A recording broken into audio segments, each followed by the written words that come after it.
Terima kasih Anda masih bersama kami dalam Seputar Indonesia Pagi. Pemirsa, kejahatan seksual belakangan ini sungguh memprihatinkan dan membuat kita geleng-geleng kepala ya. Betul, dan ironisnya kejahatan seksual ini justru dilakukan oleh anggota keluarga sendiri. Betul, yang menjadi pertanyaan, benarkah mudahnya akses pornografi menjadi pemicu kejahatan seksual di dalam keluarga? Mengapa begitu hebatnya nafsu birahi sehingga menutup hati nurani kita? Kacamata Michael kali ini mengulas lengkap mengenai maraknya pelecehan seksual di tengah keluarga dan bagaimana mengantisipasinya.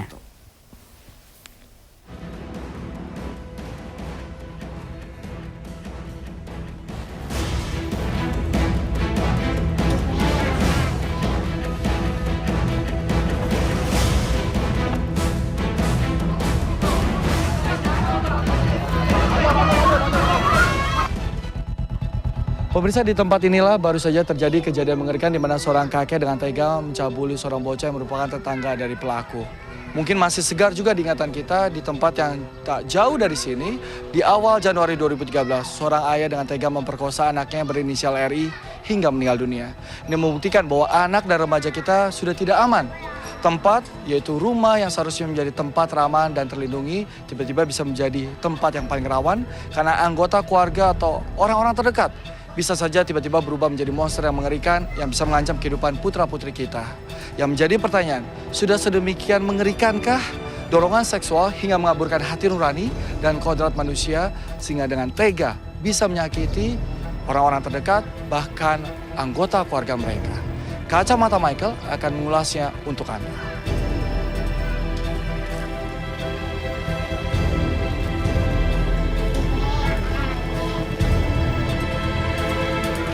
Bocah ini baru berusia 6 tahun, namun penderitaan yang ia rasakan sungguh luar biasa.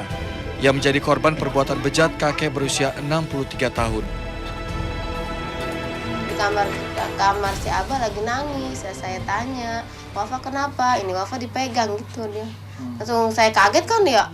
Langsung anak ini saya bawa ke rumah nyainya, neneknya. Karena saya kaget langsung bilang, Nyai ini Wafa diapain? Ini apain sama Abah gitu. Saya nggak sadar, taunya celana dalamnya ada di bawah kaki Wafa. Meski keluarga telah memeriksakan kondisi kesehatan korban, trauma masih melekat. Kalau kakak boleh nanya, sekarang kondisi Wafa seperti apa? Sakit? Sama Abah. Sama Abah dituin. Oh, terus waktu itu diiming-imingin apa? Dikasih uang atau? Aku kasih uang 2.000. Pengalaman pahit W sempat dirasakan seorang pelajar kelas 5 SD di Jakarta yang mengembuskan nafas terakhirnya awal Januari 2013. Ia diperkosa ayahnya sendiri hingga mengalami infeksi pada alat kelaminnya dan mengakibatkan nyawanya melayang. Apakah akibat hasrat seksual yang begitu tinggi pula seorang pemuda asal Yogyakarta bertindak di luar akal sehat manusia? Pemuda berusia 19 tahun ini sudah melampaui batas-batas norma kemanusiaan.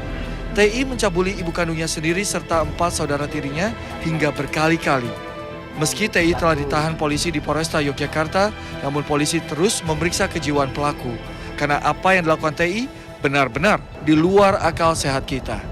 TI berhubungan badan hingga belasan kali dengan ibu kandungnya. Pemuda ini juga mencabuli 3 adik tiri perempuannya berusia 4 tahun, 10 tahun, dan 12 tahun, dan juga adik laki-laki tirinya.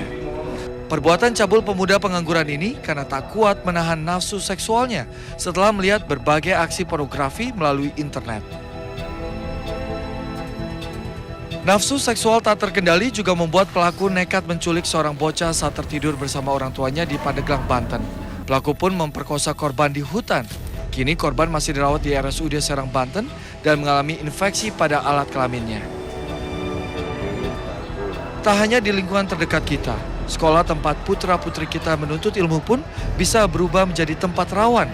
Salah satu sekolah di Jakarta Timur misalnya, wakil kepala sekolah tega memaksa siswinya memuaskan hasrat seksualnya.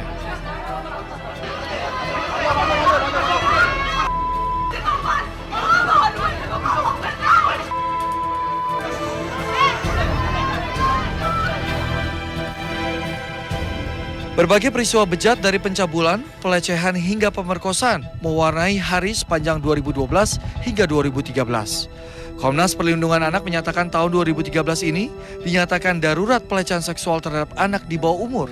Dari 2.600 kasus, 65% adalah dilakukan oleh orang terdekat. Fungsi keluarga itu kurang kokoh. Kemudian yang kedua itu disebabkan oleh karena nggak siap menjadi ayah dan ibu. Ketiga, fungsi agama. Apapun agama mereka itu nggak berfungsi. Bagaimana mungkin gitu loh seorang ayah memperkosa anaknya, kakek memperkosa kakeknya, cucunya. Yang keempat, dampak daripada teknologi yang kita abai sama sekali. Dari hasil riset yang kami lakukan ya dengan melakukan content analysis terhadap berita di internet saja, itu pemerkosaan tuh hampir di semua provinsi. Kemudian incest itu meningkat sangat tajam dibandingkan kok dilihat dari tahun-tahun sebelumnya tingkatan beritanya ya. Yang saya khawatirkan ini yang paling berbahaya adalah kita menganggap semua apa yang terjadi sekarang hanya sebagai berita. Kita nggak punya sense of emergency.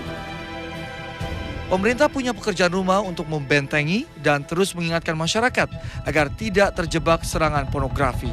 Saat ini pornografi dengan sangat mudah bisa dinikmati oleh siapa saja, di mana saja, dan kapan saja. 88.810.000 anak Indonesia tersebar di 18.000 pulau sedang mengalami tsunami jiwa dan dia terpinggirkan dari seluruh berita politik, sosial, budaya. Itu kita akan panen raya.